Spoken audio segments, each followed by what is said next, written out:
And we're broadcasting from the Village Glen Retirement Living Open Day here at 335 Eastbourne Road, Capel Sound. Come and say hi. Dominic Alafaci has. He's driven down from town, doesn't get down the peninsula much. He thought, darn it all, I'll come down and say good day. Good on you, Dominic. Good morning, everybody. Yeah. Dominic, on the topic of retirement, I'm hoping that you might be proud of me for doing this, because I'm not known for being good with money. I changed superannuation funds to a better performing fund. Very good, Emily. Yes, 10 out of 10. I've gone to Host Plus from another one I won't mention that I was with for 20 years. It was a default fund. Okay. The sums, when they were put in front of me, Was surprised me. a compulsive argument. That's what we say. When there's a compulsive argument, you should take action. And it's great to be down here. I'll give you a quick market update. Nothing really happened overnight in the US. European stocks led the way. Everyone's waiting for the big four to report their earnings, Apple, Microsoft, all those alphabet. So if the US is having a recession, we'll probably know soon, probably next Monday our time. But Monday night, but it's a bit of a line ball decision, a bit like Collingwood against St Kilda the other day. We just got our nose in front. We could have lost, but that's what's touch and go towards the end. Yeah, I know. But the other thing, it's interesting. We made a bit of a mistake and went through the other buildings, and it's a huge complex, and they're very lovely. But it reminds me of the Wheel of Life. Can you imagine Tony Barber running down, spinning the Wheel of Fortune? Or did Ernie Sigley do that as well? I think He did. Ernie over in Adelaide. Yeah, and someone else did it. So one of the icons of TV and radio would run and spin it, and someone would land on something. That's what we're experiencing at the moment. We've got, you've got retirement living and then aged care, or you've got young people like Emily talking about their super. So we've got this sort of the Collins House Wheel of Life. You spin it, and where are you at the moment, Darren? You're working pre-retirement. I'm in the same boat. Emily's early days of working. John, young, working. Yeah. So other people have got an inheritance or a divorce, or there's all different things on this Wheel of Life, and that's the way we're approaching financial planning these days. Everyone's got a different story. And sometimes it's a bad story.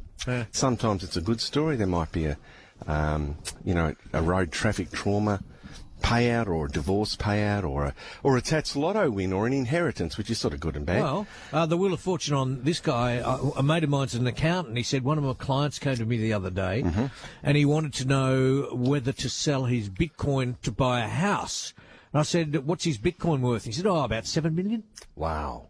Well, that is fortune. And I said, that's unbelievable. He said, well, they're worth quite a bit now. He bought them for $4.84 each or something. Yeah, they went up to about 60,000 US, and they dropped down to 16, and now they're about 30,000. It's been a bit of a resurgence. $30,000 each. Yeah, I'd get rid of them and buy a house personally, because my view is it's a Ponzi scheme. Last person standing will be slaughtered. But look, people hate me for saying that. I don't dislike the technology. It's just the structure around it. There are a number of people who can decide how many zeros they add to your fortune. It has happened where the price of Bitcoin has gone up and down, very volatile. Do you recall? I don't recall why it was. That's really speculation. Right. People, fear and greed are the two biggest drivers in this world, after a pot of beer and a good-looking person. Apart from that, people, rush to buy things, the fear of missing out. But with Bitcoin, it's the structure around it, the unknown people that can determine whether they take one or two zeros off the value of it. Yeah. Not in the market, but actually on the face value. So if it were run by reserve banks, you'd have some faith, even though some people don't like the Reserve Bank at the moment, but at least you'd have some sort of, conviction that there's some stability around it in terms of the structure. The technology is brilliant, and it does help cut out the middleman, so it's bad for some institutions that have been using it forever. You know how you were saying people are all in different boats? Yeah. Pinstripe Pat's out there. He's found Pinstripe Pat. See Caitlin there now. She works. She's a gardener here. Yeah. Right. Caitlin is 23. Yes. Now that big wheel that she's got in front of her. Oh, wow. What's that? What should that land on? She She would have a You huge should listen to piece. this, Caitlin. That's right. So this is financial advice from the world's best advisor, World's Dominic best, Elefacci. Caitlin. Can you see him in there? Yeah. He's waving Hi, at you, Caitlin, the handsome 23. one. Okay. He's going to tell you now how to make your fortune. What The advice do you give to a Here we go. 23-year-old like Caitlin who's working so hard here to make these gardens all beautiful? Two things, Caitlin. One is good morning. How are you? Good morning. Get on with it, Dominic. Come on, Dominic. Secondly, don't spend money unless you absolutely have to do it. So if you got $1, spend a third on yourself, a third in savings, and a third on expenses. If you do that, you'll be the wealthiest 53-year-old in 30 years' time. Wow, that's good Yeah. advice. Is it pay yourself first? Is that what it is? Yeah, No. that's one of the. Is it? Well, sometimes you got to pay the bills first. So pay if your you bills and save salt up away a third. If you can save a third of your income, you'll be a very well. Now, people don't. We've got Netflix, we've got Facebook, TikTok, all this other stuff that just sucks the bananas Living out of our daylights. Yes, living daylights out of our little pot. Caitlin, are you a good saver? I tried hard. During my apprenticeship, I tried to buy an investment property down in St. God Arnold. dang So I it. did That's that. what we're talking I about. saved a lot, so yeah. Caitlin. I'm pretty... Kick a goal. And have you got one of them? Have you got one? Did you buy one? Yeah, I got one. Yeah, I got it well, 2 years ago. done. Well done, Caitlin. Go away. You're a success. We only want people who don't know what they're doing. So what's your secret then? Did you pay yourself? How did you save? I just didn't spend my money, really. There you go. There you go. That's Yeah. right. She's a good gardener and she's tight. Good on you, Caitlin. That's right. On Yes, you can be 3AW, that way. Thank you. 12 to 10. We've been talking about congestion on this program for probably 20 years. Feel free if you want to call and speak to Dominic. 133693 is not the number. Yes, it is. To Phil, good morning. Good morning. I have a question for Dominic. I've done compassionate withdrawal of money from my super, Right. over 50,000. I'm just wondering, when tax time comes around, do I have to pay? Okay, On Phil, top how of old that- are you, may I ask? How old are you? I'm 63, nearly 64. Okay, are you still working? Yeah, Okay, so basically, it's for dental work. I had to get. It's going to Yeah. be expensive to get Look- new teeth. basically my guess would be this, because there's a page of different tax calculations I'm looking at. If you're over 60 and you withdraw the funds, 15% up to the first 1.6 million, so you're nowhere near that. So my guess would be 15% would be the tax rate.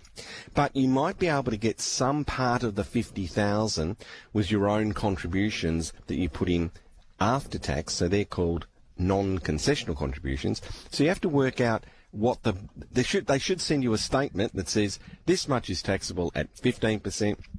And this much might be taxable at 0%.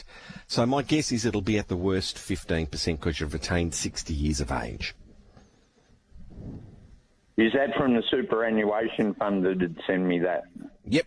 And if they haven't sent it to you, get on the blower and get them to send you a statement. Oh, no worries. It's just in the final processes of being... Oh, they haven't done it yet. fulfilled, so- Okay.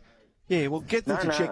it's gone through to the super, and they got to have a look at it over 5 days. So yeah, Well, you I'm should. that Yeah, close okay. to it.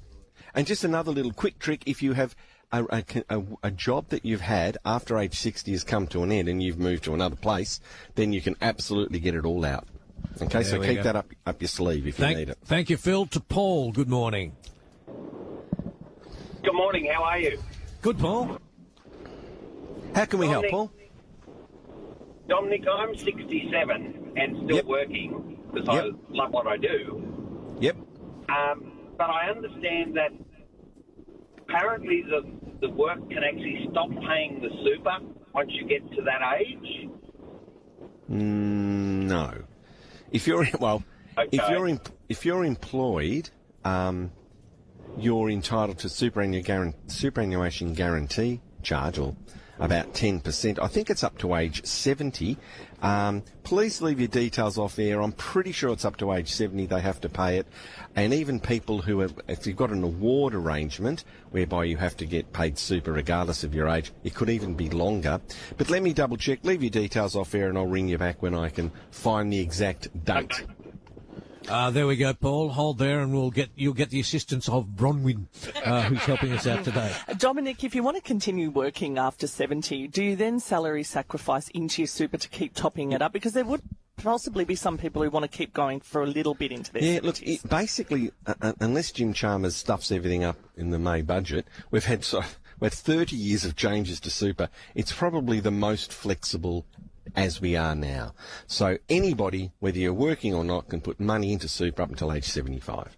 So if it makes sense mathematically, like to salary sacrifice or to make contributions after tax or to start an account-based pension and use that money to top up your super, I just hope they don't, I won't use bugger it up, that's a rude word, isn't it? I hope they don't bugger it up. Yeah. Mess it up might be a better word.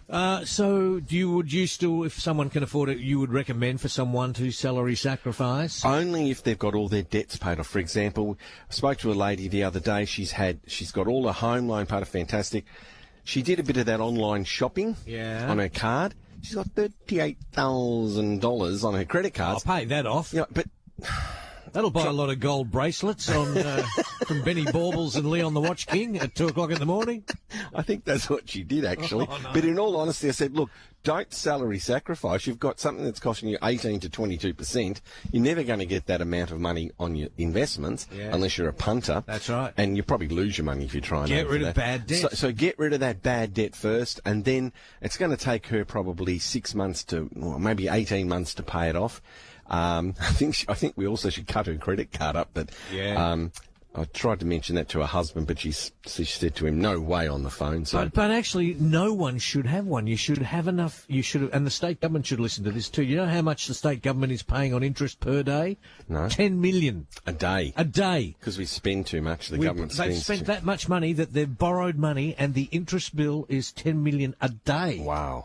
Now, Dominic, question about credit cards. If you say have a credit, I don't have a credit card anymore because I got into strife with one. If you say have a $20,000 credit card and you've only used, say, $2,000 of it, when you apply for other loans or financial things, do they still count that as a $20,000 debt that you've got? And is that the key? They assume that you have drawn that $20,000 credit card to the max. So it's still against your name even if you haven't spent that amount? Yeah, you've got $18,000 up your sleeve. Right. Okay. Interesting. Jack, good morning. Hey, good morning, Dominic. How are you? I enjoy listening to you. I've just got a question. No worries, Jack. How can we help? So I'm 48. I made a lot of mistakes, but I've got no debt and I've got a bit of money in the bank, and my bank gives me nothing. What is my smartest move or my next move? Jack, do you want to buy a home? From here? Do you want to buy a home to live in? I have pre-approval for that, but I would throw every cent that. Call me old-fashioned, but buy a house. I'm with you. Yeah, I would put everything you can down towards buying a home.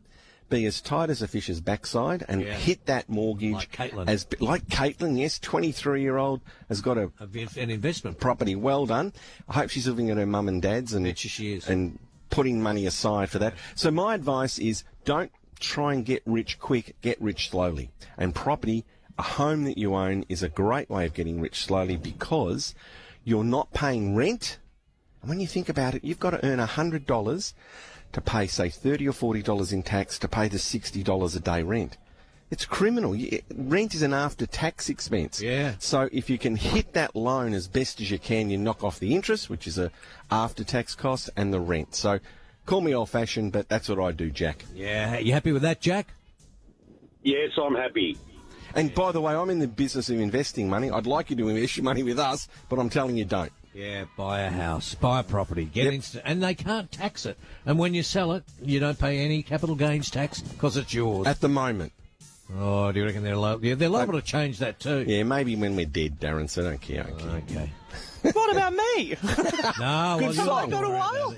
Good song. Good song. What about me? It isn't fair. Thanks, Emily. Thanks, Dominic. Cheers, guys. See you, fellas. All the very best. We're down here at the Village Glen Retirement Living Open Day, 335 Eastbourne Road in Capel Sound. Up next in the home.